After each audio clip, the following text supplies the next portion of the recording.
Hello and welcome. Today, we're diving into a fascinating historical mystery. We're heading back to 10th century Aleppo to uncover the story of a woman from the Islamic Golden Age who's often celebrated as a pioneering scientist. But here's the thing. Is the story we all know the real story? We're about to peel back the layers of legend to find out what the actual historical record has to say. Let's get into it. Now, before we jump in, I want to make sure we give credit where it's due. This whole explainer is built on the incredible, detailed research of engineer Abdul Rahman Mahmoud. His scholarship is what allows us to really get into the nitty-gritty and separate the facts from the fiction. So let's start with the story you've probably heard. It's this beautiful, inspiring legend that has really captured the modern imagination. This is the narrative that's known and loved around the world. And this quote really sums it up, doesn't it? It paints this picture of a trailblazing woman named Mariam, working alongside men, born into this family of brilliant innovators, pushing civilization forward. It's a powerful and romantic image. And the story just gets bigger from there. The legend tells us she was a true genius, that her designs for astrolabes weren't just good, they were more intricate and innovative than anyone else's, and that her fame wasn't just local, it spread all the way across Europe. It's the story of a true scientific icon. I mean, it is a fantastic story. It's the kind of thing that's incredibly inspiring. But as historians, we have to ask that one crucial question. How much of this can we actually back up with evidence? It's time to put on our detective hats and look at the records.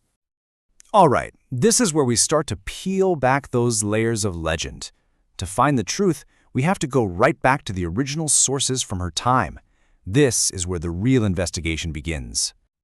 And right away, we hit our first major clue. The only source we have from her time that mentions her is a book from the 10th century called the Kitab al-Fihrist. And guess what? The name Mariam is nowhere in it, not once. She's only called al-Ijliyah. That name, Mariam, it seems to be a much more modern addition to her story. And this is a really key point. The name al-Astrulabi wasn't a surname like we think of them today. It was what's called a laqab. It was a title that described what she did. It literally just means the female astrolabe maker. So calling her Mariam al Astrulabi is kind of like calling a historical figure John the Blacksmith. It's a job description, not a family name. So, what do we actually know for sure? Well, the record is pretty sparse, but the details in it are solid. We know she was the daughter of another astrolabe maker, and that they both studied under a master craftsman named Nastulas. But here's the big one. We know she was employed by Saif al-Dawla, the powerful ruler of Aleppo, sometime in the mid-900s. Okay, to really get why being employed by an emirate was such a massive deal, we need to understand the tech she was working with. Because the astrolabe wasn't just some dusty old tool. This was, without a doubt, the high-tech gadget of its day. So, what is an astrolabe? Well, think of it as a seriously complex analog computer. It's basically a model of the universe that you can hold in your hands, a flat 2D map of the 3D night sky, all designed to solve incredibly complex problems about time and space. And the things you could do with it, it's just staggering. It was your clock, your calendar, a navigation tool for finding the direction of prayer, an instrument for surveying. You could even figure out the height of a building with it. It was this all-in-one device that was absolutely essential for science, for religion, and for day-to-day life. And this quote just nails it, doesn't it? The best way to think about it really is as the smartphone of the Middle Ages. It was portable, it had tons of different functions, and it put a whole world of data right at your fingertips. And the comparison is shockingly accurate. A clock? Yep, it did that using the sun and stars. A kind of GPS? You bet, it could find your latitude. A compass? For sure. A calculator for really complex math? Absolutely. It even had data storage in the form of star charts and tables engraved right onto the metal. This was a truly revolutionary piece of technology. Okay, so we've looked at the popular legend, we've unpacked the historical record, and we get just how incredible this technology was. So let's bring it all together and figure out the real legacy of al-Ijliyah.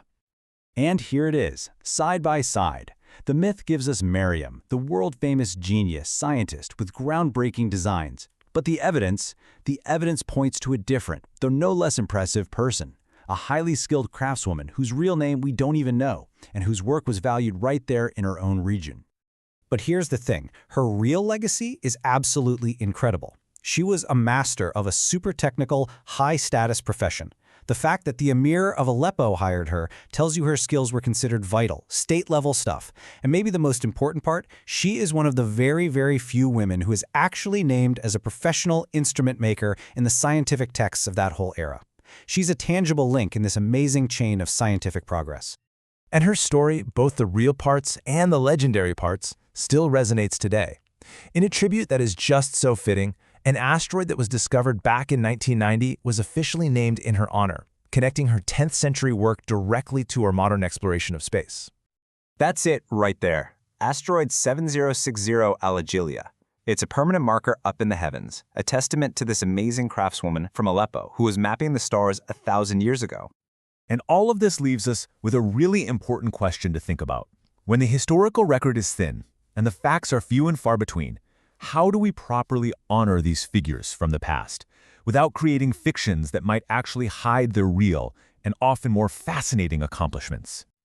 Thank you so much for joining me on this deep dive. If you want to continue the investigation on your own, all of the sources we used are right here for you to explore. I'll see you next time.